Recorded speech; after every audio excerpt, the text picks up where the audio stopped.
welcome to the Welcome Center. I guess you can say that, right? We're in the new this new auditorium. This is the first time we're over here, but welcome to DesignX Pitch Demo 2025. All right. So I hope you've all been enjoying what's been going on outside, which is a lot of fun. We call it the Science Fair of DesignX, and we've started this. I think almost since year one, but definitely for the last few years, we make sure everyone has a chance to talk and show what they're doing and demonstrate what they're doing. It's one thing to pitch, and you're going to see that, but I think pitch without the demo is only half of the show. So we always do that. We have a lot of fun doing it. And I just want to congratulate, first of all, everybody who has participated this year and presented, right? Just right from the start. Thank you so much. This week, getting ready for pitch and demo has been incredibly fun. It's probably been incredibly stressful for everybody, but Svava and I. But it's stressful for us too. But we honestly had a lot of fun, and just seeing how much work you did this past week, and of course over the past 6 months and longer too. But welcome, thank you everyone, and thanks for all our guests who are here. And we have a lot of people online, so it's wonderful to make sure that the work that's been done here gets seen by as many people and shared with as many people, because there's 13 incredible teams that are presenting today, new ventures, new startups, new organizations that are emerging today from DesignX. So thank you.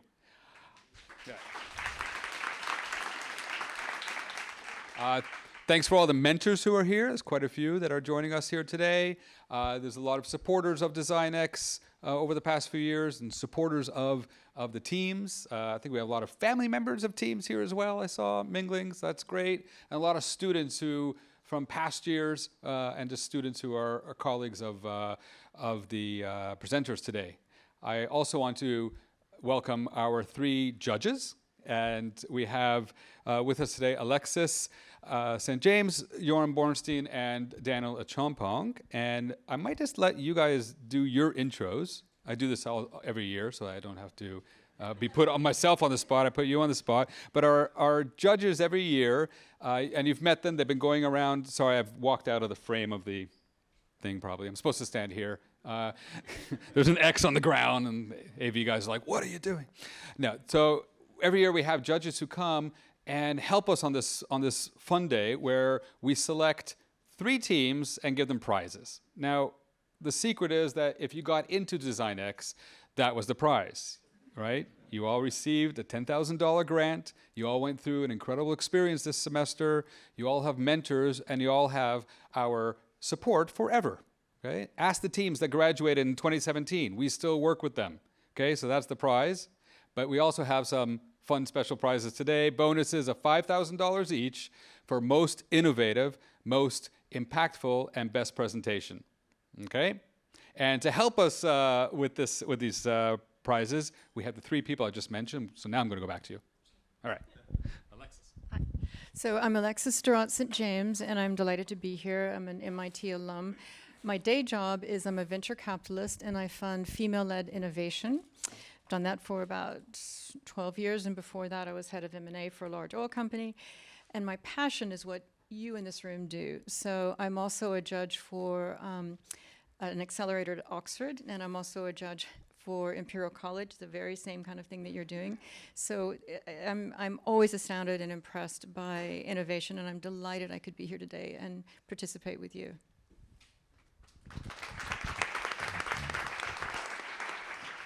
Hi, everyone. My name's Joram. Thank you for the invitation to come back. I've done this a couple of times. I always love it. It's a real highlight of the year for me. I'm a general manager at Microsoft, and I'm the technical advisor to the sales leader who runs our sales specialists. What that means in non-Microsoft lingo is there are about 25 or 30,000 sellers around the world, and they get guidance from this one team. And I'm basically the person providing technical advice about problems, opportunities, new things, competitors, all that fun stuff. And I do some board work on the side as well. So thanks for having me. Hello, everybody. I'm Daniel Achompong. I'm co-founder and general partner at Visible Hands VC. We're an early stage investment firm. We back diverse teams building technology businesses. I'm also a DesignX alum. Started, my company here as well. On the side, do several board work, but also an advisor at Harvard's President's Innovation Challenge and at Yale's their Innovation Center as well. So I get to see it across different spectrums and different schools, and MIT stands out.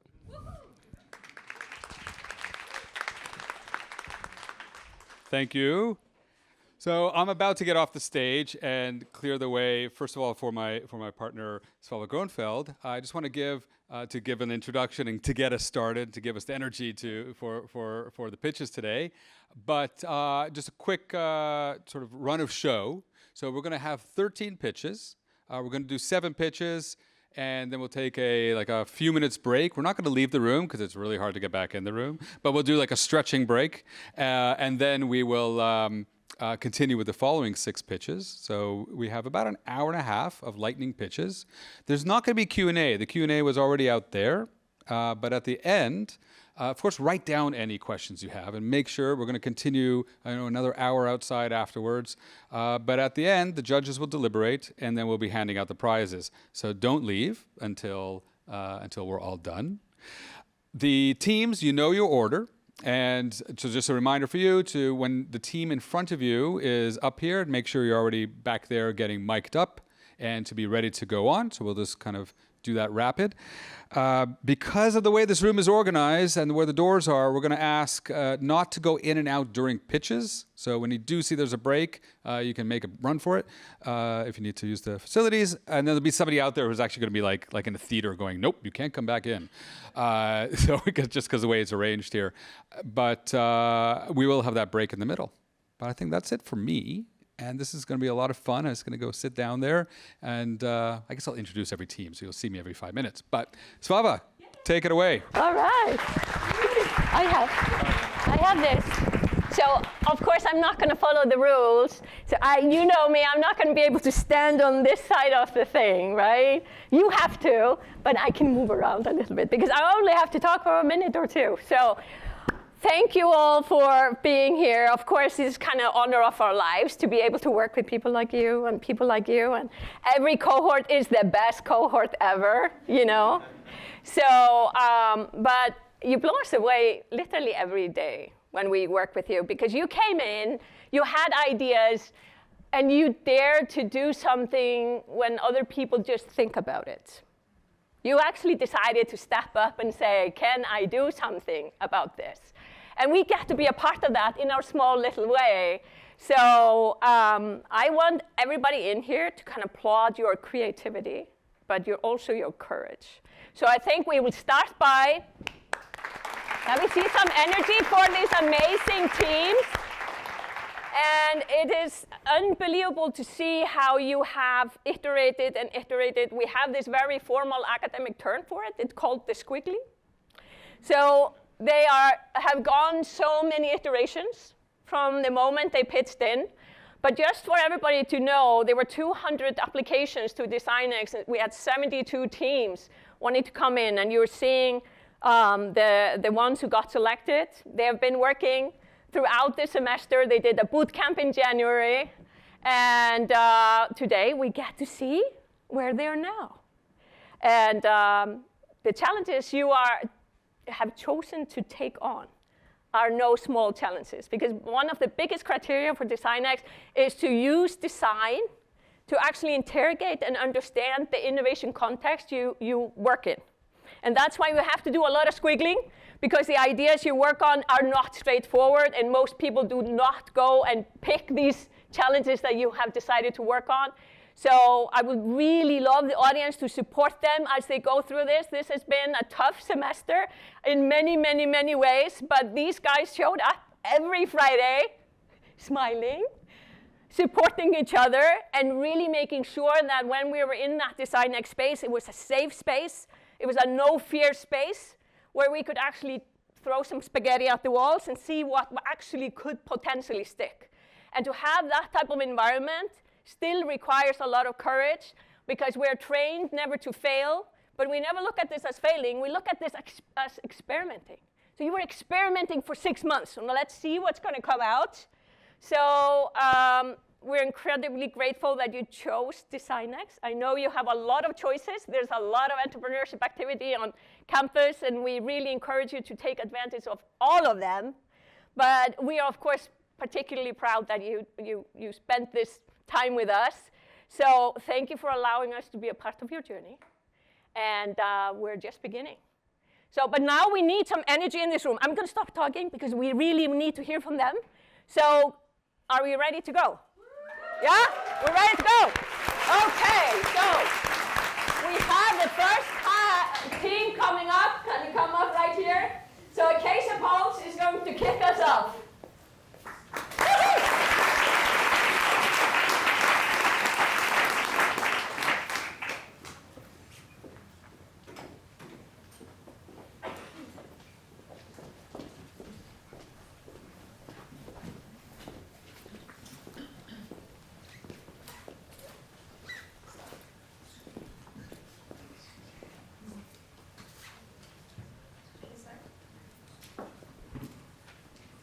Sudan has entered its 3rd year of war.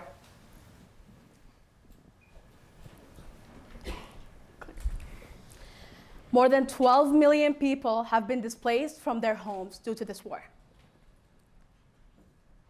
And half the population in Sudan right now require food assistance.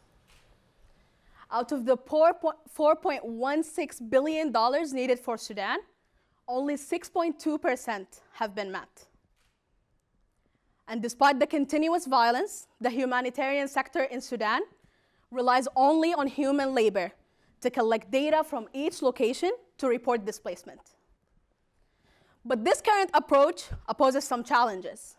There is data collection delays, inconsistent reporting, and accessibility issues in places with high volume of conflict. And the real problem is people have to wait. They have to wait for data, they have to wait for aid, and they have to wait for relief. So this is why we created Acacia Pulse, helping aid agencies in Sudan reach displaced people with real-time insights and predictive tools. So when conflict happens in Sudan, people take to social media, and they discuss the events in their midst, and they warn people in their community about what's going on.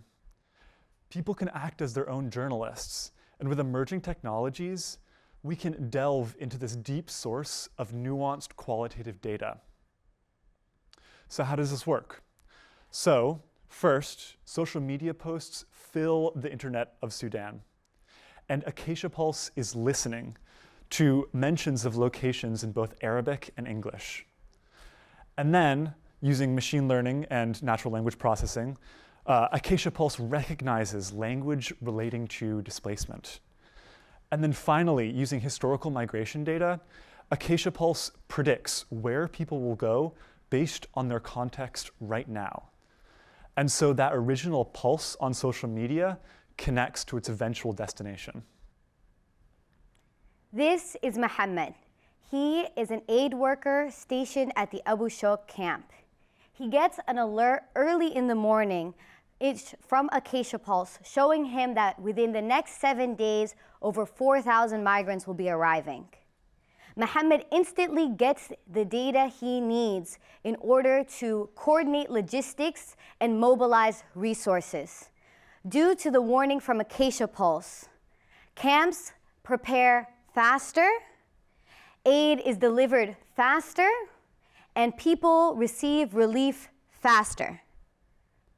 Here we see, Here we see what Mohammed sees on his phone. There are additional features such as displacement trend tracking. So over time, you can see in different regions how the displacement is changing over time. And you see expert insights along with local indicators from social media data. And Acacia Pulse is only available to verified users from the humanitarian aid sector who pay a user fee to access our displacement predictions. Our product increases the efficiency of aid distribution, which saves our users both time and resources. Our next step, once we finish some fine-tuning, is to launch a pilot with the International Organization of Migration. The IOM currently collects its data by manually counting people. Our pilot will produce data that includes information where they do not need to be physically located to be able to have estimates of the IDPs in a given area. In return, they'll be able to provide us with data and feedback to help refine our model. While our project is firmly rooted in addressing the humanitarian crisis in Sudan, we recognize that displacement affects millions of people across the globe. Our technology can be applied to countries that follow 4 different criteria. That is, sudden influxes, it's something that's talked about online, it's something with historic patterns, and the presence of aid distribution. Based on these criteria, we have selected a handful of countries where we envision Acacia Pulse as a solution for both conflict and climate-based displacement. So this is the team that's the best for tackling the important issue of displacement in Sudan and the world. So with our collective backgrounds in international development, data science, human rights advocacy, and technology development, we are the perfect people to address this. And we are Acacia Pulse, smarter data, faster relief. Thank you.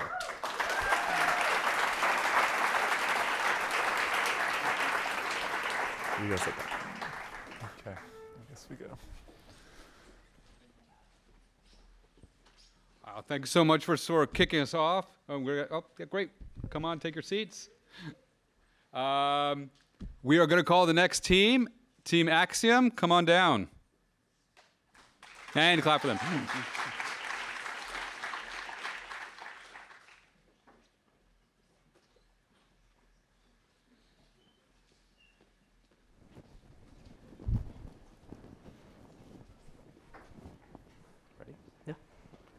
Can everyone hear? Cool. Awesome. We're Team Axiom. I'm Haas. This is Ershan. And our goal is to close the energy loop. Today, electric vehicles produce 70% less carbon dioxide emissions than traditional gas cars. What this means is that EVs are a big part of our future for decarbonizing. Unfortunately, electric vehicles are expensive, and it's because of the battery. Battery costs are high and unpredictable. And let's take a look at what that means for the car. 40% of producing a car comes from the cost for batteries alone. And if we actually drill that down further, 75% of that battery comes from just the cathode, which is the positive portion of the battery. Now, the problem is that long supply chains and mining costs are what are keeping these prices really, really unpredictable and high. Right now, 50,000 miles is the number of miles that's traveled by each battery before it actually makes its way into a consumer's car. That's going around the Earth's circumference twice. Additionally, just to get one car worth of battery material, you need to mine 30 tons. So now the question becomes, where do we find a local supply for these materials? And the answer is there is a local supply, and it's all over the US. Furthermore, almost 2/3 of it is just from one part of the country, in Texas. These aren't mines, though. These are oil refineries. Today, oil refinery waste is a big portion of the materials that can be used to produce batteries. These pellets that you see here are catalysts. These are the actual pellets that are used to purify the oil. And once you've done that, these pellets get dirty and they get landfilled. And that's where Axiom comes in. At Axiom, we are taking that oil refinery waste and we're turning it into battery-grade materials. So that petrochemical waste, the catalyst Haas mentioned, contains precious metals such as nickel and cobalt, which just so happen to be the exact materials used in cathode materials. At Axiom, we're using proven chemistry and combining AI sensing technology to resell that material right back to battery manufacturers, thereby closing the energy loop. We are using waste from traditional and old energy methods and repurposing it to fuel the future of the energy revolution. And Axiom does this at a much closer to home and much cheaper than any other competitors. All current cathode precursor producers currently produce cathode through mining materials and shipping them all the way from Asia all the way to the United States. Here at Axiom, we do it all the way in Texas, right next to home, and at a much cheaper cost. And the market opportunity for battery cathode precursors is huge. About $10 billion of cathode precursors are sold every year and purchased by battery manufacturers. And about half of that is currently serviceable and addressable by us because these current cathode manufacturers don't have their own individualized supply chains at the moment. And if we hit our run rate capacity of what we estimate about 50 tons per day, we can achieve nearly $1 billion annually. And looking at this at the micro level, we have two major sources of revenue. The first one is collection from refiners. And what that means is because oil refineries are the waste from oil refineries is so difficult to offload, refineries will actually pay us $250 per ton to just take the waste off of them. So we collect revenue from before we even process that material. From there, we believe we can generate about $2,000 per ton of processed material when selling back to battery manufacturers. Right now, we're in the R&D phase. We've done scientific validation, and we've done experimental design. Once we've done bench scale testing, which we're doing right now, we'll be able to conclude our R&D phase and move over to the second phase of building an actual pilot. And that means producing a facility that can do 1 ton per day of processing this waste. And then we move on to building our own facility that would be doing $37 million in revenue at 50 tons per day of our run rate. And right now, we're doing all of our testing out of the Engine, a premier science accelerator for tough tech ventures. And we've been fortunate to be around all of these brilliant PhDs and scientists. And we're learning so much about approaching the deep tech strategy and business. So we're fortunate to have been selected to that program. We believe we're the right team to do this. I graduate in 2 weeks with my MBA from MIT Sloan. But prior to that, I worked at Goldman Sachs as a natural resources investment banker, where I saw firsthand what these companies were doing. Companies like Chevron and Exxon own these refineries. And so I got a really good lens into how they were actually approaching this strategy around waste. So the combination of energy, oil and gas, and having 2 years at MIT has been a great opportunity for me to build on this. And before joining Axiom, I worked as a process design engineer at Tesla, where I worked on the Cybertruck battery. So I designed the manufacturing process that made the cathode materials that went into the Cybertruck and the batteries that Tesla produces. And I'm excited to leverage my background in chemical engineering with my process design experience at Tesla at Axiom. And I'm even more excited that I will be starting my dual degree at Harvard in August. And I know our skill sets are complementary, but the real chemistry is not in the lab. It comes from the fact that we've been growing up together in the same house for our entire lives. And so it's been so much fun to work with Arshan, and we're thankful for our chemistry in the lab and off the lab as well. Thank you.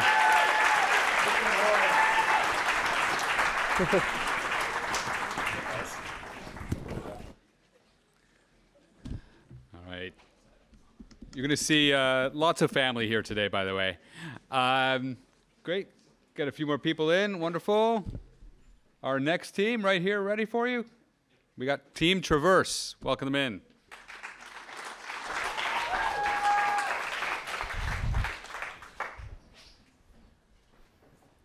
Our world is busy, huge, and constantly evolving. And we need to make sense of it, right? As residents, as citizens, as friends, spouses, parents. We need to get a sense of how to make good decisions. And we need to do this because everything from who to vote for, where do we get our coffee from? So much of our lives require factual, high-quality information. And this is traditionally the domain of the news. This is what the news is supposed to do for us. Journalism as a public service is meant to offer and contextualize useful information about the world we live in.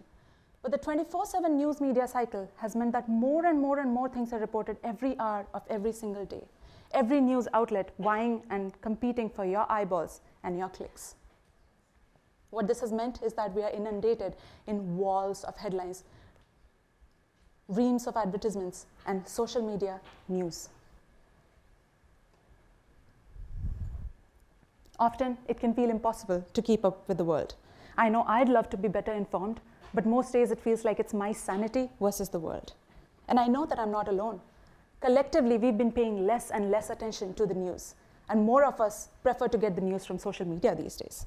But when anyone can make unverified claims on a podcast or a video and then share it with millions of people, when most of us start disengaging with professionally vetted information, and when news professionals themselves lose track or lose sight of why the work that they do is so important, that's when the problem emerges and it gets bigger than you or me.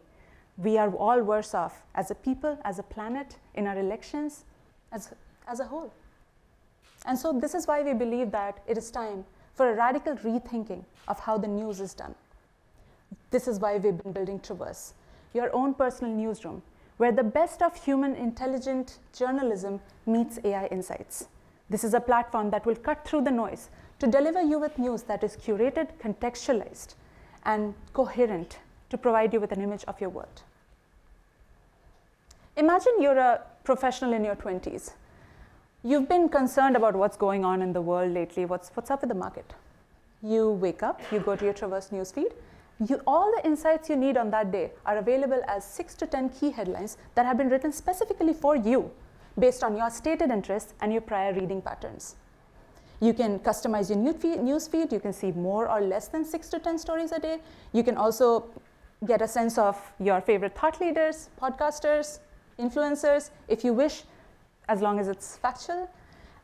You see something that catches your eye. It's a story on the US economy. You've been worried lately about what the current market means for your life. You've been wondering, should you quit your horrible job or should you hold off on that? Is the cost of living going to rise? Is there going to be a recession? Is there not going to be a recession? Also, what is a recession? You can click on the headline, you can interact with it, and you get a succinct summary that is just the most recent updates. So you're caught up immediately. If you desire further, you can click on it to get a far more detailed breakdown of the context, history, and the full story behind what's been happening. And this context and text is written exactly for you. So this means that the text you see will be different from what a policy analyst may see or what a historian may see. Traverse also makes it really easy to get a sense of where we're coming from and where we're headed. And then at the end of your news experience, once you're done with the 6 to 10 news stories of the day, you're all caught up. There's no need to engage in endless scrolling. You can visit the app once or twice a day, get all caught up, move on with your day. The way that Traverse creates your feed is by licensing published articles from the outlets you trust. This could be wire services like AP and Reuters, but also national newsrooms, local newsrooms, archives, published reports, public databases, everything that's out there. Next, our AI engine churns all of this news to build relationships between the stories and contextualize and customize the content to you. Then our team of human editors goes through the connections that our engine has made and validates them, catching errors and adding a sense of human judgment. We believe that the news is simply too important to rely solely on AI, which is why we think that there needs to be a human touch behind this product. When it all comes together, this is how news flows through our platform. You start with a diversity of sources, it goes through an AI engine, gets validated by humans, and then distributed to you. To support this venture, we're thinking of a mixture of subscriptions and institutional licensing. We're currently figuring out content licensing. But what matters is that there's already 50 million US adults that pay for digital news. And we think that we can tap into that market. A bit about us. Ridge is a former journalist. I specialize in science communication. And while we've been building Traverse since September, this has been a project born out of 10 years of reflection. And we've had countless conversations with experts in our field. We've developed key features, and we already have 100 people signed up to our pilot. This fall, after we assemble our technical team, we want to launch a pilot that you can sign up to. This pilot will be a beautiful, handcrafted news digest made for you, giving you a taste of the personalized approach that we stand for at Traverse before we build the full experience later. We want you to be at the heart of this experience so that you can help shape the design, the look, the feel of our platform. Right now, the one thing that matters is that we reclaim sanity with our news. So scan this QR code, join our community, and help us reshape the future of the news. Thanks.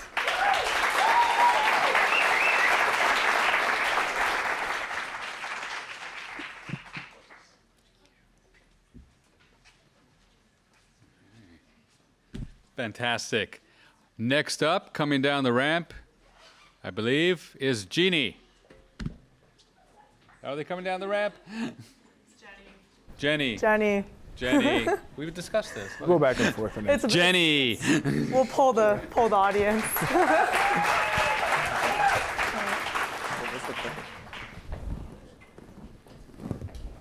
All right. Hi, we're Jenny, and we are creating the ever-evolving stories that you can play with. Children 4 to 8 years old spend on average 3 to 4 hours a day on screens. And what's worse is that they're spending the majority of that screen time staring at passive content. Now, we might think screen time is just harmless fun, but it's much, much worse than that. Research shows that kids who spend a lot of time in front of screens can actually end up 2 years behind their peers in terms of literacy skills. So kids need content that's personalized and encourages curiosity and creativity, especially digital content. And that goes beyond the sort of passive, repetitive, and unengaging forms of storytelling that we have digitally today. Kids are natural storytellers. They learn through imagination and through play. And that's where Jenny comes in. Jenny is an AI storytelling system where children can create and listen to stories by physically prompting AI. Our system has 3 parts: a doc, booklet, and parental app. The Jenny doc is a screen-free, mic-free generative audio player that allows children to create their own stories. Let me show you how it works. First, you select a booklet from the shelf that contains a rich backstory, character tiles, and also other narrative elements. To craft a story, you simply choose 3 tiles and place it on the dock, and the booklet itself becomes a backdrop for the story. And once you hit generate, you wait for the AI to create a story that based on the provided prompts.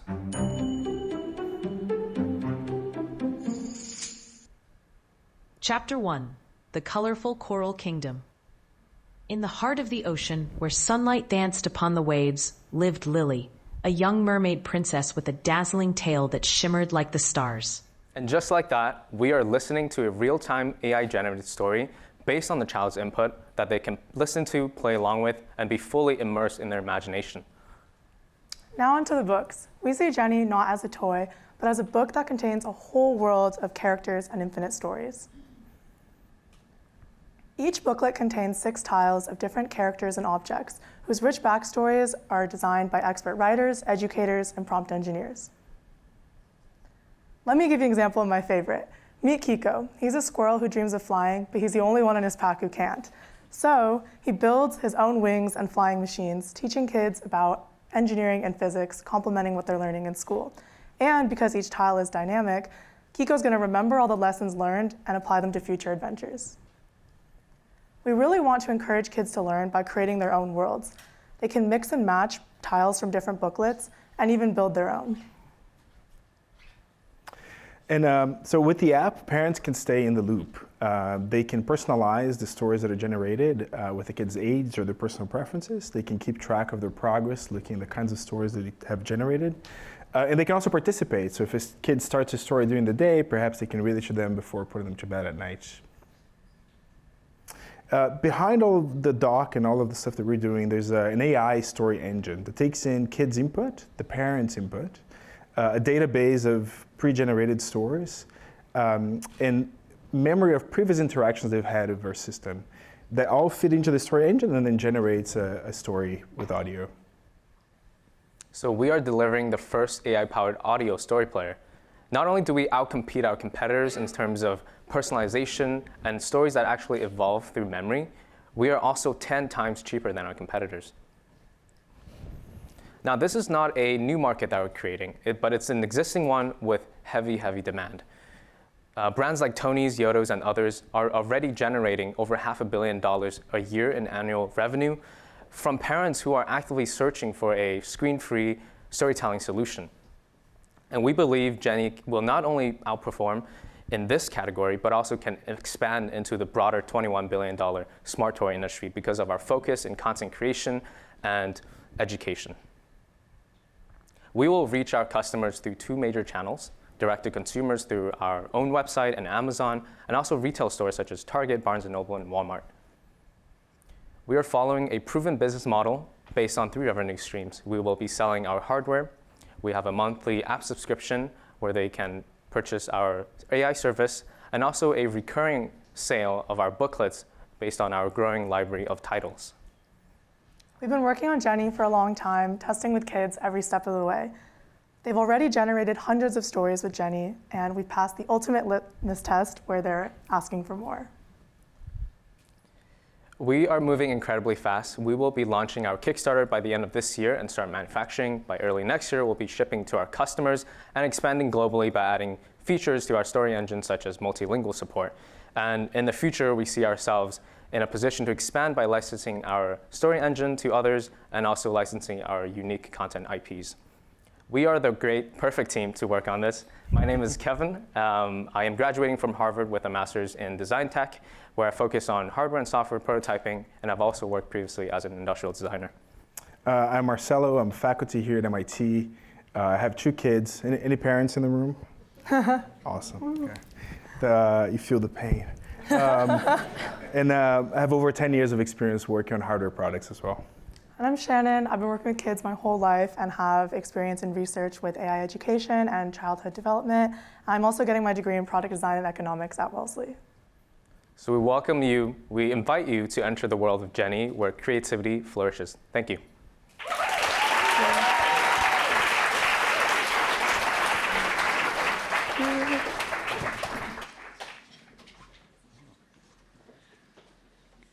Welcome our next team to come down the hill. Reframe. Where's Reframe? All right, let's welcome Reframe.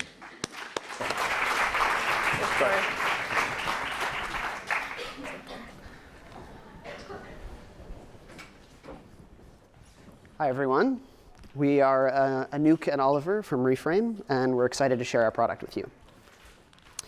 Currently, the architecture, engineering, and construction industry is a significant contributor to climate change, and producing 40% of global greenhouse gas emissions and up to 38% of waste that ends up in landfill in the EU. Additionally, there is a high pressure on the industry to meet future infrastructural needs to match population growth.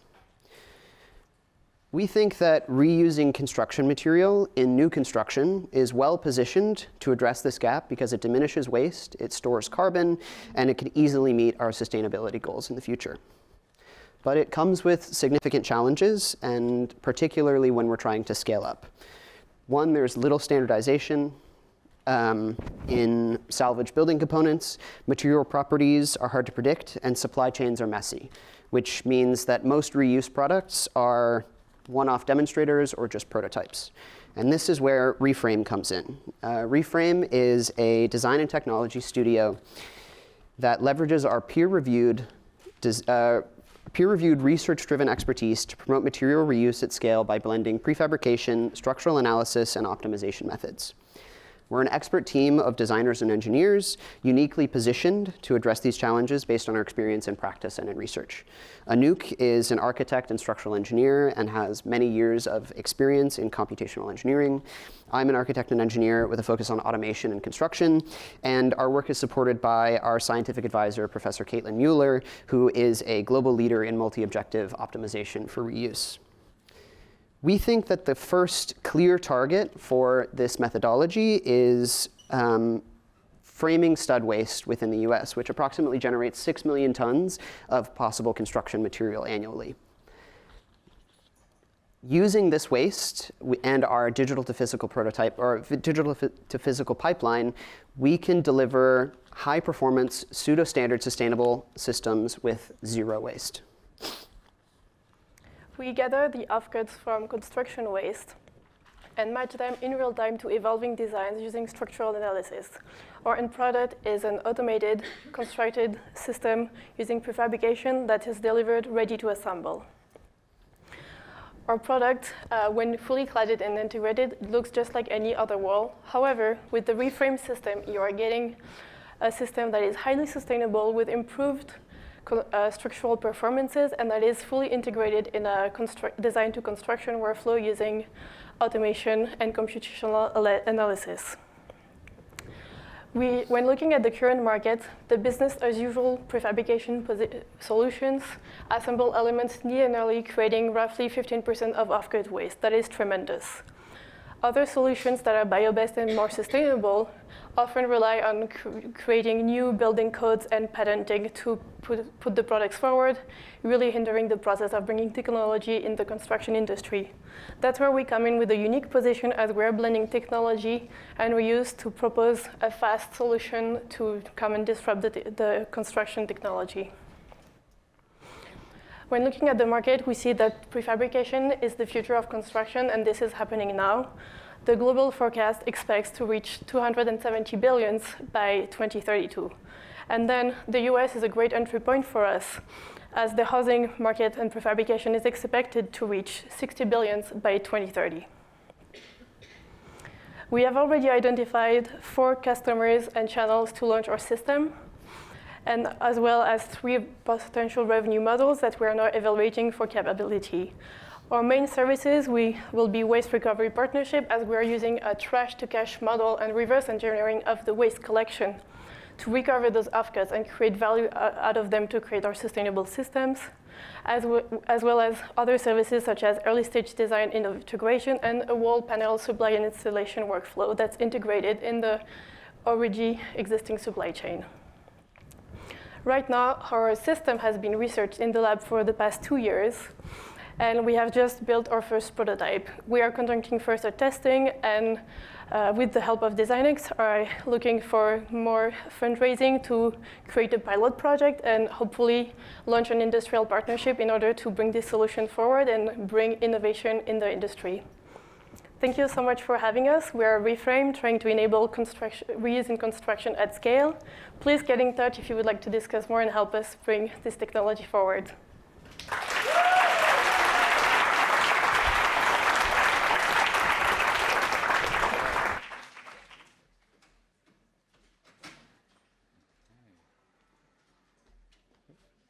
All right, next up is Team Cropped. Welcome, Team Cropped.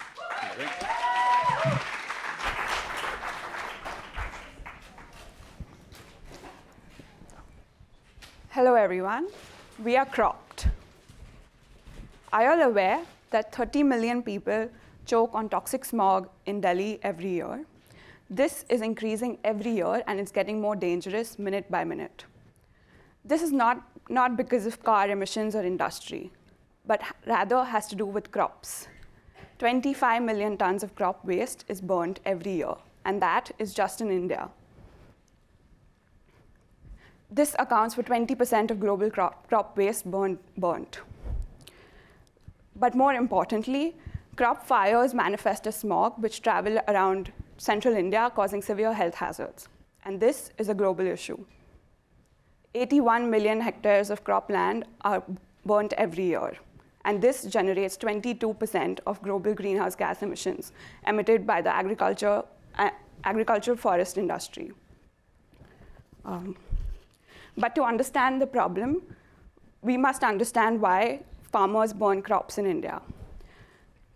The change in climatic patterns have informed our harvest cycles, leaving individual farmers with only 31 days to clear their crop fields. High labor costs and low infrastructure force them to clear their fields. This is where crop steps in.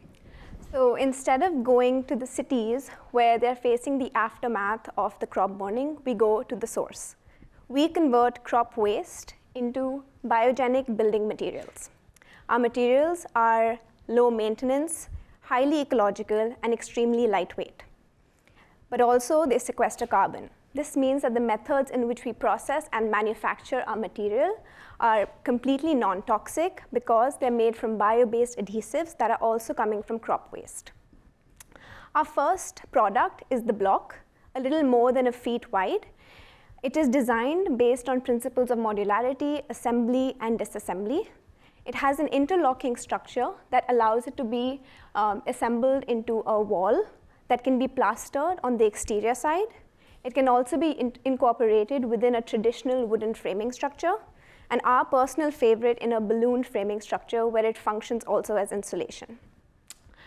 Since these don't use any mortar, they can be rapidly assembled, which is a great product for a growing Indian market. Our model prioritizes circularity, and not just in the way we procure our materials, but also in the way we choose to process them after their life. It is an outcome of a regional operation that allows us to situate our facilities next to the farms. This allows us to have a highly local or hyper-local operation, but also allows us to reduce material internalities. Today, we can produce almost 2,500 blocks from just 1 acre of cropland. Imagine what we could do from 20 million acres of it.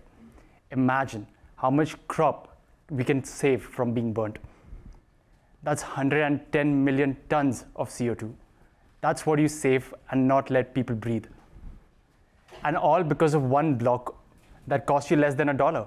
In fact, it can save almost 2.1 kilograms of carbon to emissions. But we don't just sell building materials. We also sell carbon credits. For every 150 blocks that we make, we sell you 1 credit. Currently, we are at a stage where we are testing our materials and are trying to get our certifications. And we see our future dedicated towards creating a scalable manufacturing unit or setting up one in India.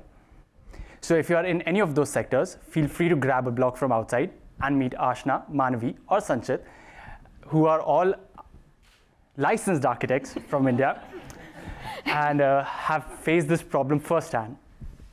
So remember, crop burning costs carbon and life. Join us on our mission as we choose not to burn carbon, but build with it. Thank you.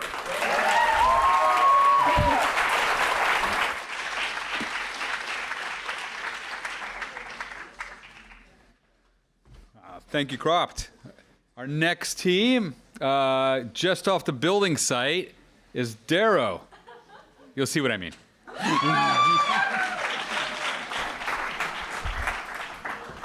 Dad jokes. I loved it. All right, folks, let's get started. Ladies and gentlemen, my name is Alex, and I am a construction guy. Over my career, I have had the privilege of building these types of landmark projects across the United States alongside thousands of the most brilliant workers and managers in the field. And something I noticed consistently is that there is this data gap, loss of information between the field and the office that leads to most of our challenges on site. In fact, in our $12 trillion industry, this leads to a multitude of our most notorious challenges, like budget overruns, schedule delays, safety incidents, workforce shortages, and litigation. And to tackle it all, we built Darrow. We're an obsessively field-centric AI software for construction, and with our full suite, we will be tackling all those problems. But in construction, solutions have to be intuitive and practical, like swinging a hammer. That's why we're building a foundation and starting with an area called punch list. Punch list, by definition, is simple. It's just a task list to be completed before we turn over the building. But in reality, it looks like this. Thousands, tens of thousands of activities, items piling up at the end of the project, leading to sentiments like this. Tedious, manual, everything's urgent, and most commonly told, it is one of the most dreadful parts of construction. You know, in the United States, we have about 1 million construction firms out there working on 71,000 active projects. You know what that means? We're manually managing and creating nearly 500 million of these tasks. We spend about $10 billion in the industry addressing this work. And in the industry, we know that this should be $0. We have to get to zero punch. That's why we built Zero Punch. It's a simple documentation solution that allows you to rapidly capture data, automatically organize the said data, and then integrate into the existing workflows and systems. Let me show you how this works. We have this all-in-one screen data capture system. So you can take a photo, mark your locations, and you can speak about your issues. You can do this 70% faster than your incumbent software. In addition to that, our AI agent is trained on the construction specifications. So it'll extrapolate only the construction relevant tasks and even assign it to the relevant trades, knowing what they're responsible for. So in other words, for construction folks out here, your daily chatters about Taylor Swift gossip and any other noises that happen on a job site, be assured that it's not going to end up on the documentation. In addition to that, we have this other feature called ZP Notes, which is your daily note taker. It's designed to declutter your camera app and your photo album so that you can be more intentional about how you document your progress throughout the entire life of the project, all while integrating seamlessly into our construction management software like Procore. Today, we sell directly to projects. That allows us to have the most amount of flexibility to onboarding new projects, as well as positioning us for an enterprise agreement in the near future. We have a monthly licensing fee, and as you can see, we have about a $42,000 revenue projection per project. You know what they say? They say, time flies when you're having fun, and that's exactly what's happened with us. This team got together earlier this year, and within a few weeks of that, we had our MVP, and we had our first pilot project. And we tested and iterated rigorously on that project. And just a few weeks ago, we were able to launch our first commercialized app on the App Store. And just 3 days of that, wait for this, we got our first paying customer. Thank you.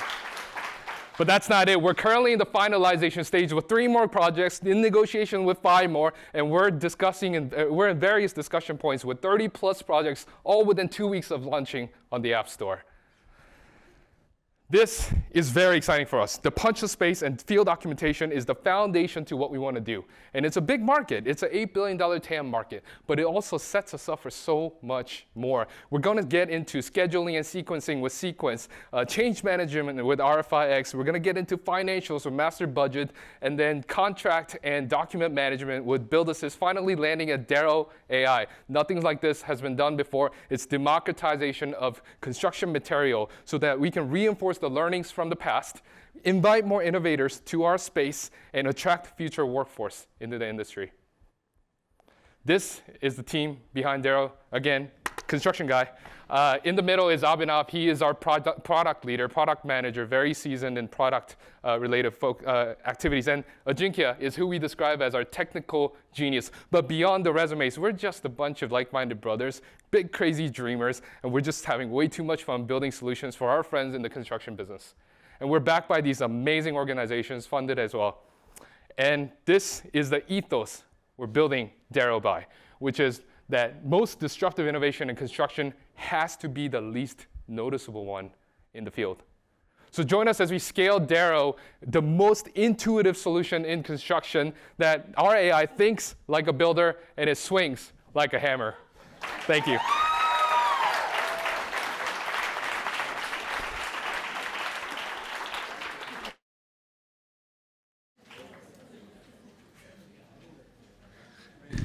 Okay, I think that swings us into a very quick break. We're just going to take a couple minutes, get up, stretch. And we got 6 more incredible projects to go through, so don't go anywhere. Let's say 2 minutes.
Here we go. You have the next slot right after break. Yeah. So You got this. I'm quite surprised at the quality of the presentation. They're really, really good. Yeah, really good. They were not this good a week ago. I know. Yeah. The work that people have put in is amazing. It always happens. Yeah. I'm freaking out like a week before. Yeah. Then it just hocus pocus. It just comes together so nicely, and it's just like the quality of it. If you compare it to the quality of the 100K, for instance, that was last week in terms of the visuals, storytelling. Yes. So let me go with you. I'm so sorry. No, please.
Where's Daniel?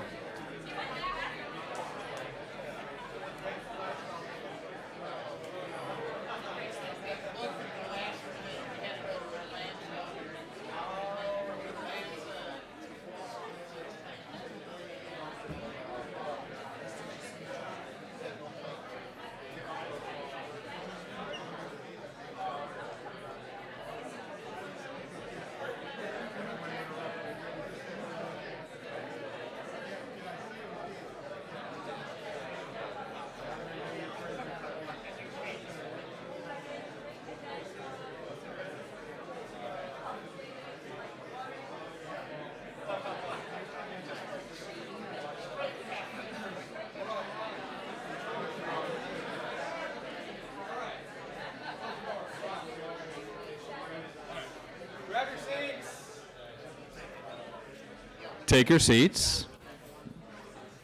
Okay. Okay, so that was a long 2 minutes. Next year, you're not getting a break, all right? Okay, everybody, are we ready? Okay. Our next team to take us into part 2 is ARCA.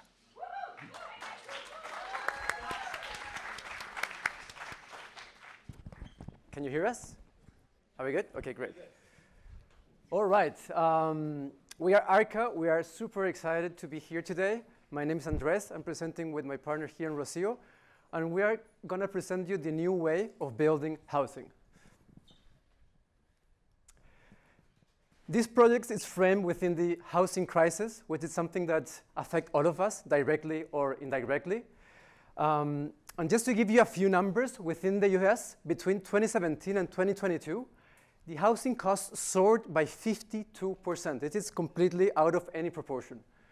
The housing crisis has many stakeholders, but the main one is the construction industry, where construction is the main bottleneck of this crisis.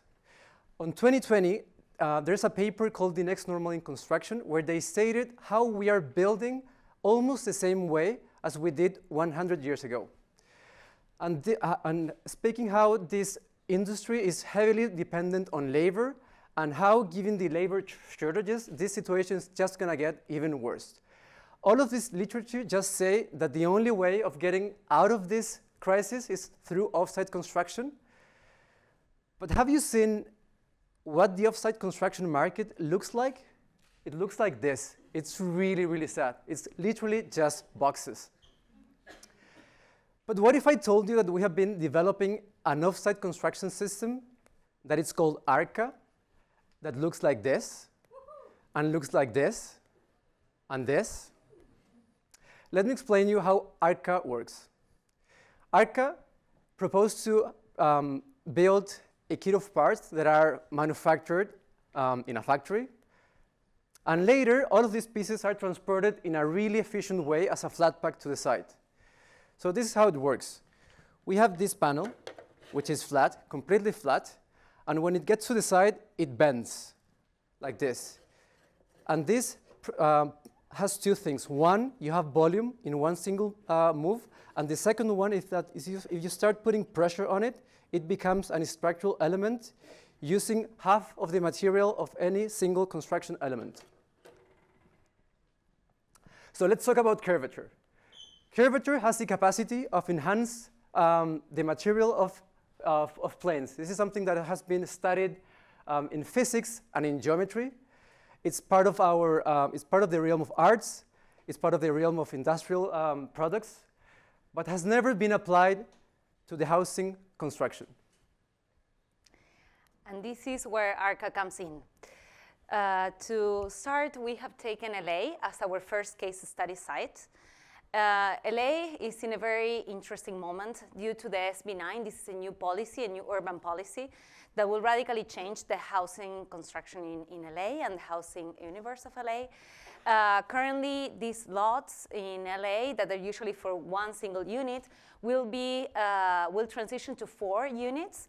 So basically, these lots occupy the 75% of the territory of Los Angeles. So we have taken these as a first case study. We have taken the typical urban plot of LA, and we have developed through ARCA, through our construction system, a different series of iterations of housing typologies that could be applied on this site through our technology. In this case, in particular, 4 housing units in this project in two different levels. And this is how it looks like. Very different from prefabrication or off-site construction. This is the view of this project built with the ARCA system from the street.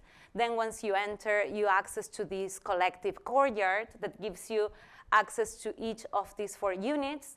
And this is the interior, and these are the tectonics and the spaces that we are imagining with a system that is built on wood, that is built through the logic of structural curves.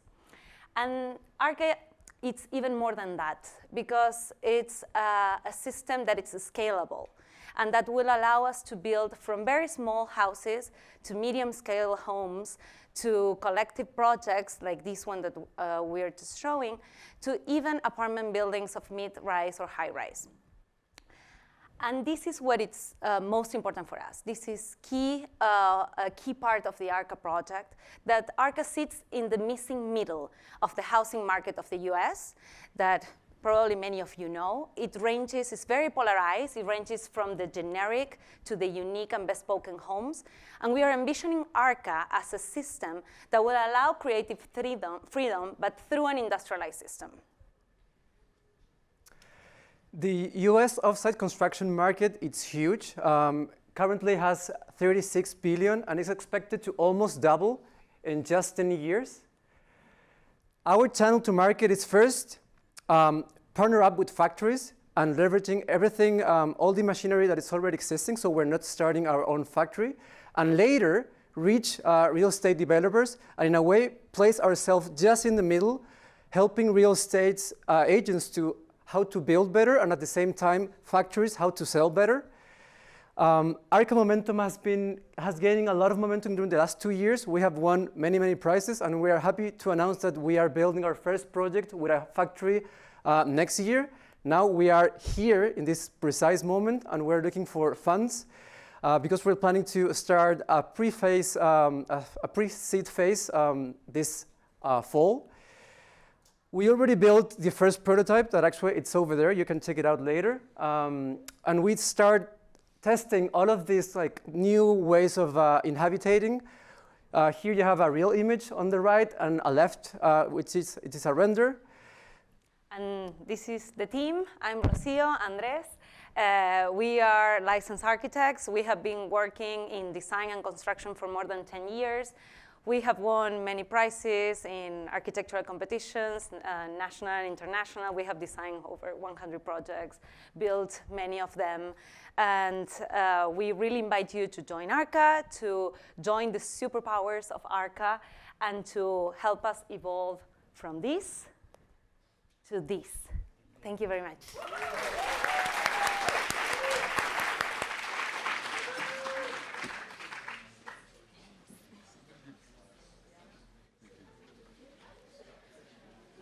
Here, then, there we are. Okay, is that? Cool.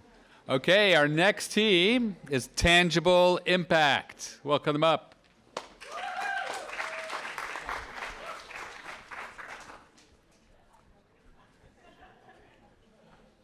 All right, hello everyone. My name is Alessandra Smith. I'm Haozhou Yang, and we're Tangible Impact. Please join me in a community engagement meeting. Those meetings are never easy. They can be tensioning, they can be constructing, they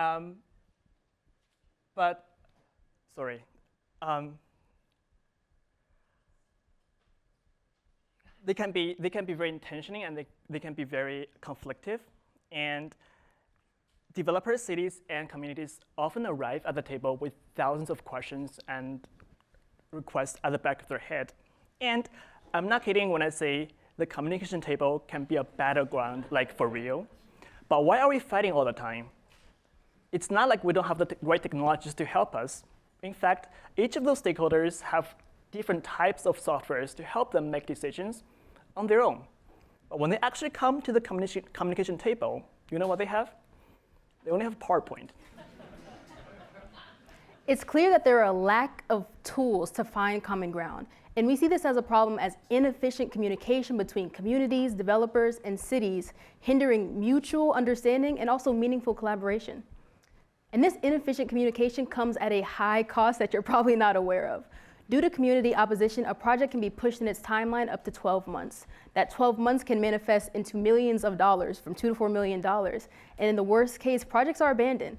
We saw a statistic around 22% of projects can be abandoned due to community opposition. Outside of just the high cost to the process, there's also a cost to the community that you can't quite measure. Community dissatisfaction, community division, and even erosion of trust between communities, cities, and developers. What if we have a better way to find common ground? Tangible Impact is a communication tool designed to support clear, constructive, and collaborative decision-making process. By integrating the different interests from developers, the cities, and communities, we want to help people not just talk at each other, but talk with each other. We're unique because we're the only platform that unifies all the interests from different stakeholders into one single interface. Without the siloed technologies, we want to create a shared framework where trade-offs are visible and negotiable. So, how can tangible impact make a meaningful difference? Welcome to Smallville, Massachusetts. This is a community that needs a 2/3 approval to pass a master plan. Unfortunately, the obstacle is they've had 8 community meetings and there's been no progress. Tangible impact can make a difference by first identifying the project type and identifying the project boundaries. Second, then you can upload information around different stakeholder groups or connect to an external database to upload the information. Next, our platform then can recommend parameters based on the project, or you can upload your own and check them across different categories. Finally, then you can communicate scenarios by visualizing the impact across the different stakeholder groups. Let's take a closer look at how the visualization dashboard works. So you can see all the parameters from all these 3 stakeholders are presented as slidable parameters here. And the project is visualized in real time on the right. So in a communication setting, participants can come up and twist those sliders, and we can immediately show what that does to the other sliders and to the project overall. So for example, a community member may say, okay, we want more green spaces. And they can see that the developers might have to adjust the budget slider accordingly. And a city might say, okay, we want to pass a rezoning to increase the density in this neighborhood. But don't worry, we can actually show you that this increases your local businesses and it won't turn your neighborhood into a concrete jungle. The design of our platform ensures this whole process to be visual and interactive. We collect information from all stakeholders and summarize them. We enable everybody to show the trade-off in real time, and we can visualize the ultimate outcome of the projects. The real magic happens when people stop just talking in vacuums, but actually understand what their decisions mean to each other. And in this way, engagement meetings can save time, they can save money, and they can be transformed into an opportunity to find common ground. While we prioritize the interests of all of our stakeholders, there's one specifically we want to focus on as we go into the market, and that is cities. We see cities are our primary customers. Within the US, there are around 19,000 cities. Around 800 of those cities have populations above 50,000. Of cities of that size, we estimate there are projects within their planning departments, around 20 projects on an average time. And within each of those projects, we estimate that there are about 2 to 3 meetings where tangible impact can be used to help communicate decisions. In terms of our model, we see this being a model that mostly serves the public sector on a subscription-based model with an annual licensing fee, but we also want to keep ourselves open to developers and offer a model that is charged on a project-based fee. So a little bit about tangible impact. We were just born in October, so we're still young and we're making a lot of progress. We've been accepted into 3 different entrepreneurial programs at MIT. We've conducted several user interviews, and we're happy to announce that we'll be doing a conceptual pilot this summer. 2 different pilots, one with the developer and one with the city. So we hope that we can stay in touch, and we hope that we hope that you can see that we're going to transform the engagement process by breaking down silos, bridging communication, and finding a common ground through tangible impact. Thank you.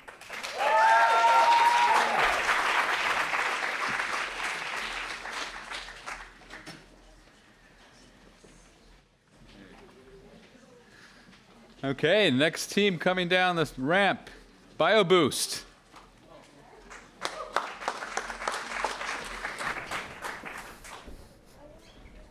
Good. Try not to catch the spotlight. We good? All right. Great. Yeah. Hi, everyone. My name's Evan, and I'm joined by my good friends, Ada and Mustafa, and we're here to talk to you about the Caribbean. I don't think I have to explain to you guys why the Caribbean is wonderful, why we all love it, nice, warm, sandy beaches like this. But today we're actually here to talk to you about 2 big problems in the Caribbean. The first of which is this. What you're looking at is what's known as sargassum seaweed, which, in recent years, due to climate change, has been blooming in massive amounts in the Sargassum Sea in the Atlantic and washing up on Caribbean beaches in droves. Photos like this are not an exaggeration. They're not cherry-picked. This is a common sight on Caribbean beaches today. Some efforts are being made in the startup space to actually just clean up the sargassum issue. But currently, the seaweed is collected and simply dumped into landfills, where it rots, releasing methane back into the atmosphere. The second problem I want to talk about is energy. Caribbean energy comes in large in the form of imported crude oils, which toxically release large amounts of carbon into the atmosphere. And even despite this, Caribbean homeowners typically pay about 3 times what an American pays on their energy bill. As such, there's a big push in Caribbean nations to convert to green energy such as solar and wind. But we see a different solution. We're BioBoost, and we want to produce green energy locally from seaweed. So how do we do this? We want to use a process called pyrolysis to convert the seaweed into biofuel. This basically means heating the seaweed in a non-oxygenated environment. We believe that through this process, we can decrease the carbon emissions by more than 15-folds. And we can fit directly into the system by producing the biofuel and selling it to utility companies, which can then use it to power homes. The time is now. The Caribbeans have current initiatives to switch to 100% renewable energy within the next 10 to 20 years, with grants of over $1 billion in the climate finance available right now. In order to make this process financially viable, we also plan to extract compounds that can be used in cosmetics or pharmaceuticals that can be sold for over $100 per gram. As of the beginning of this year, alongside MITdesignX, we have also participated in PKG Ideas and MIT Sandbox, which has allowed us to define the scope of our problem and also explore solutions. Currently, we're continuing to do research and design to further optimize our process. And looking at the beginning of next year, we aim to develop an appropriately sized device to carry our pilot project by the end of that year. Now, where would the beachhead market for our project be? Barbados, also known as the Silicon Valley of the Caribbean, being a technological core in the region and also having the sargassum seaweed issue, while also having sustainability goals of being fully reliant on renewables by 2035, makes it the prime location for our pilot project. Now, what is that going to look like? Based on our modeling, we'd be processing about 2.5 tons of sargassum seaweed every hour, which would remove over 50,000 tons of the seaweed, supplying about 4% of the island's entire annual energy demand. Now, from Barbados, we'd be able to extend our reach into other Caribbean islands around the region. And not just that, sargassum is only the beginning. We'd be able to implement other bio-waste kind of things. And this issue is all over the world as well. We are engineers who have experience in system levels thinking, machine design, and who have worked on projects related to energy and global development. Through our skills and experience and motivation, we hope to create a better world for all. To learn more about the work we do and to connect with us, please scan the QR code you see on screen. We've been BioBoost. Thank you so much.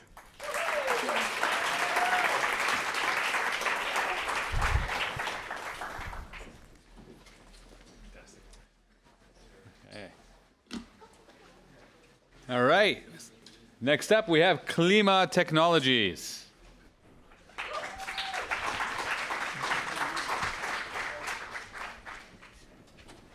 Can you hear us? Good? Awesome. Well, thank you all for being here. We're Klima Technologies. We're developing AI-powered building operations assistant. So let me take you to this exact room where you're sitting in right now. You are seeing that the lighting works. There's ventilation. You can breathe inside closed doors. The air conditioning's on. It's cooling. You feel comfortable to go through our presentation, hopefully enjoying them. Now, when we all walked into this building, when we all walked into this room, we probably took it as a given that all these systems should work, right? But there's no magic here. There's actually people in the back end called facilities management that are operating multiple buildings at the same time. They're utilizing very complex systems to operate them as best as possible.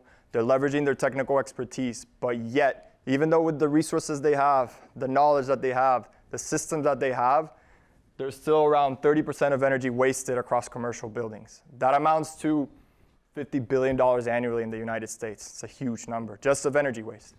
And this is across 6 million buildings of commercial buildings. Now, look at this screen. Let's put ourselves in the shoes of a facilities manager. Imagine you go to the office, you sit down, you look at this screen. Scary, right? It's overwhelming. See a bunch of different screens with thousands of data points, different levers you can pull to operate hundreds of different buildings. This is crazy if you think about it. So now, how do we actually make this better? There's a ton of complexity in such a building like this one, E38. There's 28 floors, 20 different zones, 8 devices, 5 metrics. That compounds to 22,400 points monitored in that screen that you just saw. That means 22,400 points that could go wrong. Now, facilities management today, 40% of them are understaffed, so there's a labor shortage. 35% are expected to retire in 2030, meaning that the average age is around 55 years old. 70% of the tasks require technical knowledge. So whenever these people who are super knowledgeable have been in a building for 30 years, once they leave, all that knowledge lives with them.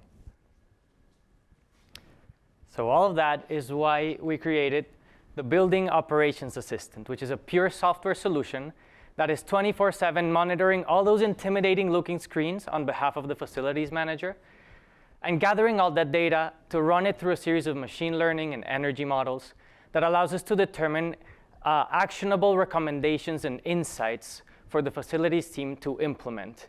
And these are all delivered in an LLM conversational interface, which makes the facilities team feel like they're actually talking to their building. So let me show you how this works. The facilities manager will log in, they'll see what opportunities the software has identified. They have a log to keep track of all the knowledge and all the controls that have happened in the past. If they click in the first one, they see there's an energy consumption increase, some potential causes, and they can ask the software for even more insight to really identify the root cause of this issue. They go back. We are also identifying recommendations. So in this case, the system identified there's an opportunity to save $15,000 a year by changing temperature set points for the HVAC system. There's a detailed explanation into how to implement this recommendation in the system. And they can also turn on the AI agent to automate things on behalf of them. When it loads, the steps they ask for automation are automated, and the other steps that they want to keep track of and do themselves manually are still being done by themselves. So in summary, we're supercharging the facilities teams and giving them the right tool to reduce energy waste and costs. And we're starting with single-tenant commercial buildings, specifically with educational institutions. So take the case of MIT. We have 200 buildings, and there's one facilities management team trying to make sure everything's running perfectly all the time. This is a daunting task. But we've also spoken to facilities managers in museums, office campuses, and arenas. They all have very complex buildings and complex software to control them. This means that there's 1 million buildings in the US that have the data and the systems we need to perform analysis. And we can charge them an annual software as a service fee between $10,000 and $100,000, depending on building size and complexity. This is an $18 billion market for us to address today. And these buildings better get moving, because building performance regulations are just getting started. There's a few cities and states who have already passed energy-based regulation. There's some who have passed emissions-based regulation. Some have even passed both. But all of these places you see on this screen are under consideration for regulations. That means that 1 out of every 4 commercial buildings in the US will be facing some of these, and it means $1 billion in potential fines. And at Klima, we're threading the needle. We know there's a lot of solutions out there, but we're building for the facilities managers first, because they don't want more data for the sake of data, and they don't want automation to be forced upon them. They want to know and tell the system what to automate for them. So this is the team. So I'm Carlos. I'm a civil and environmental engineer and MBA here at MIT, graduating in 2 weeks. My background is in Google, so I worked in deploying Internet of Things solutions into Google buildings. We have Daniel here, who has experience in real estate consulting and real estate private equity. He's an MBA, graduating with me in 2 weeks. We have Ali here. He's in the crowd. Shout out to Ali. He's a PhD who's graduating as well. In building technologies here at MIT. And finally, we have Francisco, who's a PhD in computer science, who's an expert in machine learning and AI. We're going to be part of MIT Delta V over the summer in New York City. And we're partnering with a real estate fund who owns 40 different buildings to start piloting over the summer our solutions. So we ask you to help us close this 30% energy waste gap. It's a huge opportunity, and we would love for all of you to join. Please contact us. Thank you.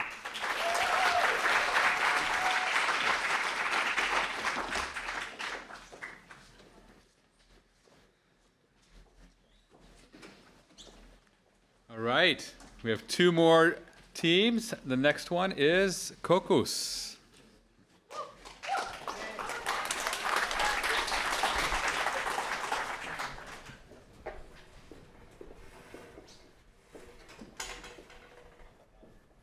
The clicker.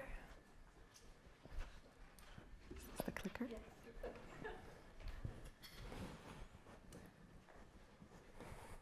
What if the future of materials did not take 400 years to rot in landfills?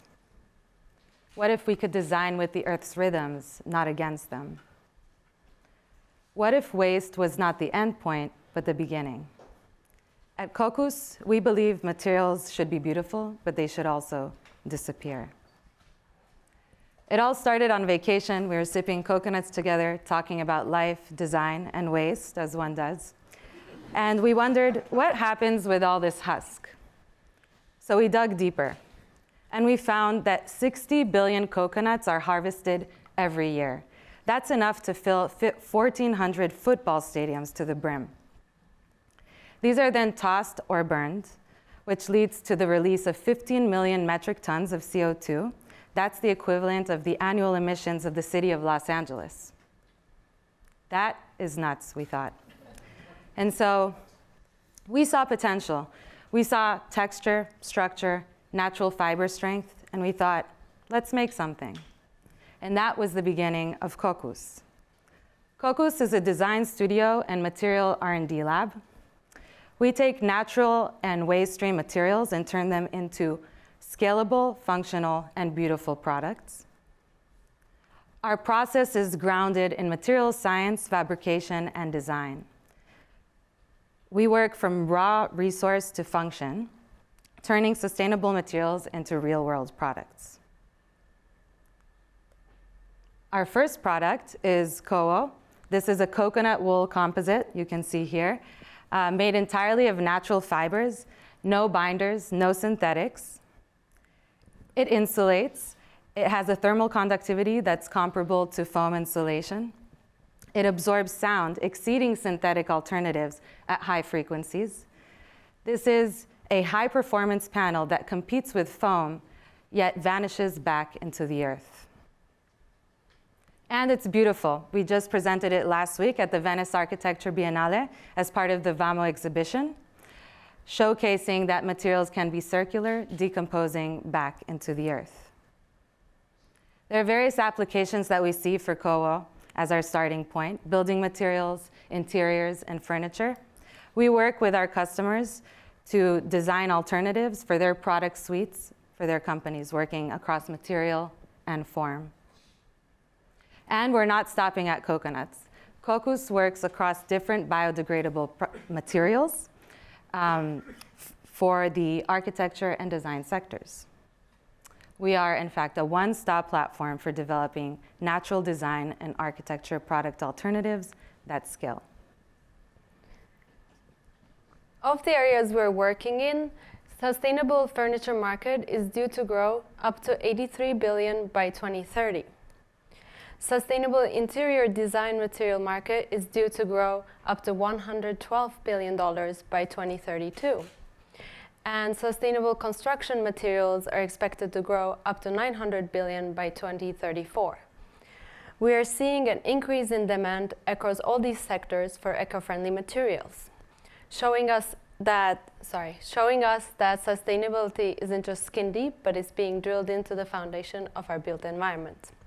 Driving this demand are global sustainability mandates like carbon taxes, corporate ESG goals, driving corporate sustainability, and consumer demand. We're seeing that all these firms across many sectors that are already investing in biomaterials and sustainable design. Design companies, brands, and design firms can interact with us in 3 ways. First, through material research for an already existing design. Second, they may already have the material but not have an application for it, so we can create an application and design for them. Third is a client that has an idea but neither has the material nor the design, so we help them out. For all these services, we have a business model based on a design fee for research and design, plus royalties on materials and products created. And here's our gameplay. We're already in the Q2 of 2025 and starting our first product development. By Q3, we will secure our first brand collaborator, and by Q4, we will launch our first product with this brand, securing us the funds to start a second material research by 2026. And Cocos is a success because we're the right people to do this. Lee has worked for 4 years as a mechanical engineer and a manufacturing consultant. She was also an instructor of product design at Stanford and currently is a biomaterial researcher at MIT. And Burfin has been running her own design studio for the past 6 years and also as creative director. She was previously adjunct faculty at UCLA teaching design and fabrication and is currently studying architecture at MIT. Join us in our journey to change the way we design, one material at a time.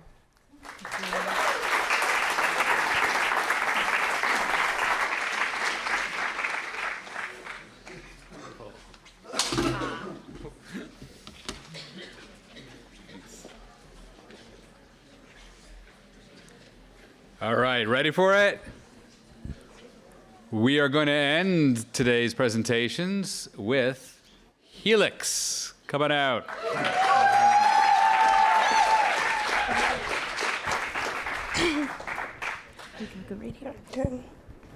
All right, hello everyone. I'm Maya. And I'm Micah. And we're the co-founders of Helix. There is enough clothing in existence to clothe the next 6 generations. Why? It's because the fashion industry's linear business model incentivizes overproduction and uses marketing to drive overconsumption. We make double the amount of clothing we did 15 years ago, however, we wear it 40% less. The industry has birthed this culture of wastefulness. However, the system is collapsing on itself. Fashion has become one of the most polluting industries, with more emissions than international shipping and maritime shipping combined, or international flights and maritime shipping combined. It's responsible for 1/5 of global wastewater and dumps 92 million tons of waste annually. In response, governments are mobilizing. Sweeping regulations in the EU and landmark bills in the US signal a new era of accountability. And at the same time, there are major disruptions in global supply chains due to climate change and rising tariffs, compounding chaos on an already fragile system. While the industry drags its feet, the next generation is not waiting. Gen Z is driving a cultural shift, erasing the stigma around pre-owned clothing. And this shift is driving the resale market to grow 5 times more than the rest of fashion. This isn't a passing trend, it is a fundamental reset. With that said, we are so excited to share our vision for a life-affirming fashion future, Helix. At its core, Helix is a local network of sellers, so individuals like you all, resale stores, buyers, and care services such as tailors, menders, and dry cleaners, where everyone is a storyteller. So let's talk about what this looks like, starting with a seller's journey. Meet Amelia. She has a dress collecting dust in her closet. She signs up for Helix and sets her location to Boston. Helix then sends her a batch of tags, which are adhesive labels connecting her clothing to her Helix closet. She adds a tag to her dress, and now she's ready to list. After snapping a few photos and recording a voice note describing the dress, the embedded Helix AI does all the hard work for her, drafting a description and suggesting a price, making this so easy. A day after she lists, Nyla finds the dress, and she loves it so much she requests to purchase it. But now they meet up at a Helix Safe Exchange location, which in this case is a vintage clothing store nearby the both of them in the Helix network. Nyla is able to try on the dress, loves it, and they make the purchase then and there. After the purchase is made, Ownership transfers the dress immediately to Nyla's Helix closet. However, the journey does not end here. Helix is able to trace the garment's most meaningful chapter, the life it lives under your care. So after Nyla purchases the dress, it becomes a part of her life. She wears it to her birthday and many events. And with Helix's Add Lore feature, she's able to log some of these memories in Helix, adding this memory to the garment's journey. One day she was having a little bit too much fun and the dress ripped. Oh no, no worries. Through Helix, she's able to book a local mending appointment with a local tailor who's able to mend the dress, scan the barcode, and log this history of care in the garment's journey, adding another chapter to the garment. When Nyla's ready, she relists the garment, passing along memories and awe to the next owner. By tracing garment stories and care histories, Helix is turning fashion to living archives, creating a deep emotional connection and responsibility to pass it forward. A lot of you all stopped by our table and got to share some of your garment stories. Imagine those being cherished forever. This ongoing cycle between buying, selling, and caring keeps garments in continuous motion. And to reward original owners introducing their garments to Helix, we created the Infinite Commission model, a model that rewards original owners by letting them earn a share on every future resale on Helix, allowing them to create passive income on the app. So by preserving the garments and stories, we are creating shared value across the whole ecosystems of sellers, buyers, and care services, all while honoring Earth's planetary boundaries by reducing the demand for new clothing. That's why other resale platforms cannot compete. While they build costly infrastructure to scale, we stay lean by syncing with the city's existing fashion economy and strengthening what's already there. So our business model, we make money in two streams. So our first is transaction fees. So Helix takes a 15% commission for every first-time listing. And every resale after that, Helix takes a 5% commission, and the original owner takes a 10% commission. So our second revenue stream is our seller fees. So for high volume sellers like retail stores or resale stores or vintage shops, they pay a monthly fee similar to Shopify as we become their primary e-commerce platform. So during DesignX, we conducted 46 customer interviews, built our first prototype, and we're finalists at Yale's Planetary Solutions Prize. Looking ahead this summer, we're doing product development. Next spring, we'll be planning for a campus launch at Yale. Next summer, a Greater Boston launch. And over the next 3 years, expand to every major US city. So the best thing about our team is that it started in the womb, literally. And Maya is currently pursuing her Master's of Environmental Management at Yale, while previously working as a circular and retail strategist at Nike. While I'm currently pursuing my Master's of City Planning here at MIT, and I was previously a product manager at Pinterest. So in 2021, we launched our first low fashion marketplace, and we grew it to 22 designers all across the world and had big features in Women's Wear Daily and Refinery 29. After that, we co-authored the first citywide textile waste report in our home state of Ohio. And really, presently, Helix represents the vision for life-affirming fashion we've been refining over the last 7 years. So Helix will make the most of the 6th generation of clothing already in existence. And while we're spinning up, we want to keep you in the loop. So scan the QR code above. Thank you so much.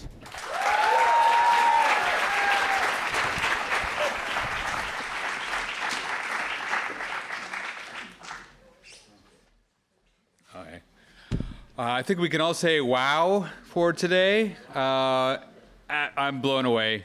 These were like 13 incredible presentations, so many incredible ideas. I don't know how you're going to choose, I'll be honest. Oh my God, let's make more checks. No, we're going to continue working with absolutely everybody here because we have to, because everything you're doing is so important and because you're so dedicated to what you're doing. So big round of applause to all the teams today.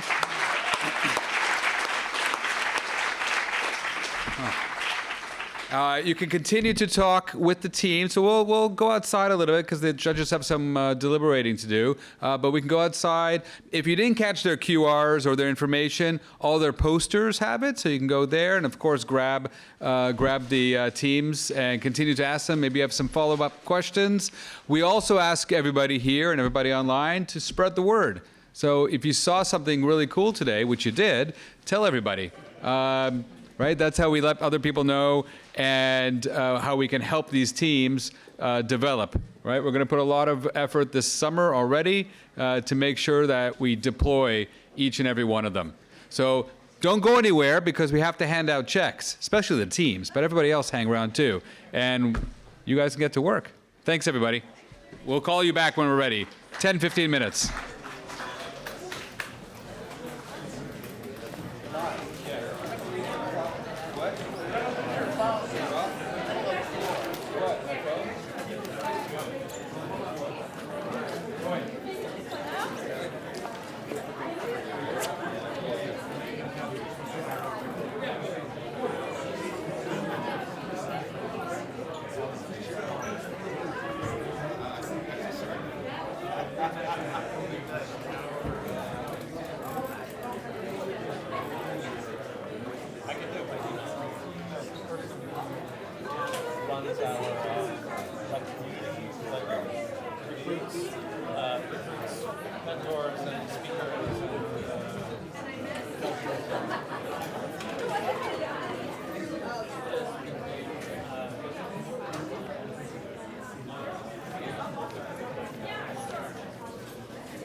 Okay.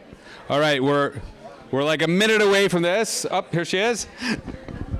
So we're about to give out the 3 prizes. I just want to say after the 3 prizes and the celebrations, we're going to do some photos. We got this gorgeous, the golden hour of sun. We're going to do some photos outside. So all teams stick around and we'll gather. Lauren, you'll help us organize that. I also want to give a shout out to Everybody Gotta Eat, our caterers today, which fantastic.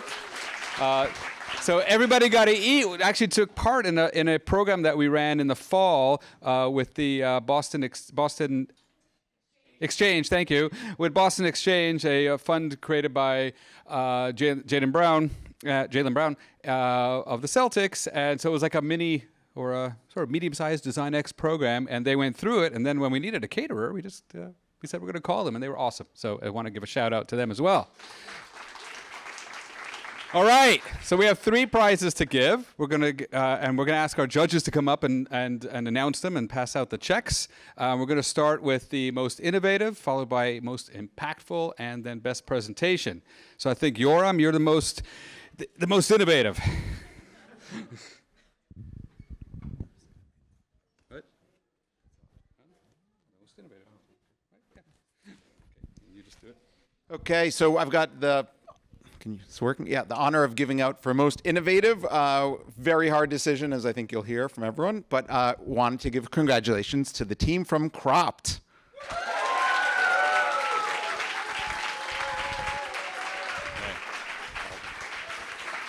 Let them hold it. They don't need me.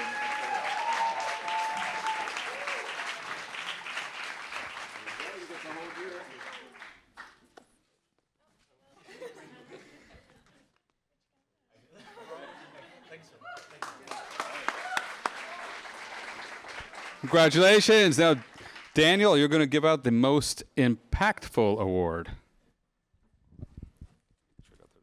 Nope.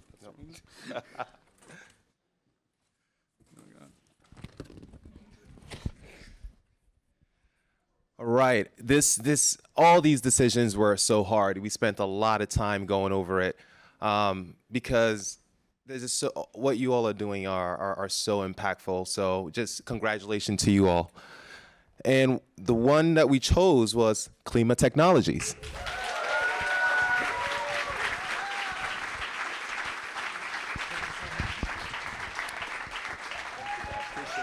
Thank you so much. Oh, thank you so much. Here you go. Here you go. Sorry. Thank you. Thanks, guys. All right, and Alexis, you'll present our 3rd prize for the day, the prize for the best presentation. Yes.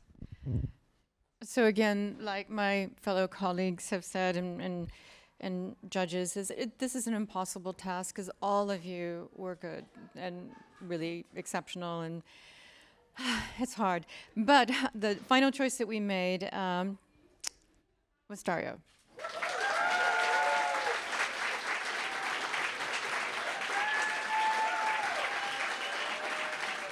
What? You could not accept this prize without your hard hat. Where to go? No, it's a joke. It was a joke. It was a joke. All right. Photo op with hard hat. How about that? I think that's authentic. Deserving now.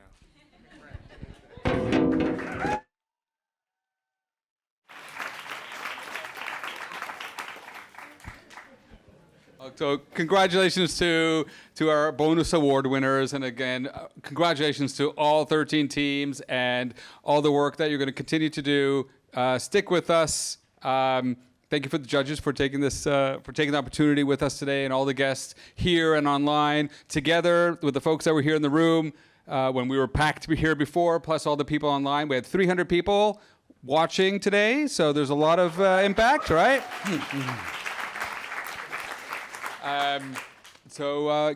We can continue to have a little bit of fun here, and don't leave without the pictures.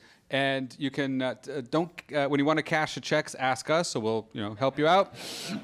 No, people once went to the bank. It's like, I got this check, and they're like, that's great. No, we'll get you some real checks to cover those. It's fully covered by us. All right, thanks everybody. Thank you.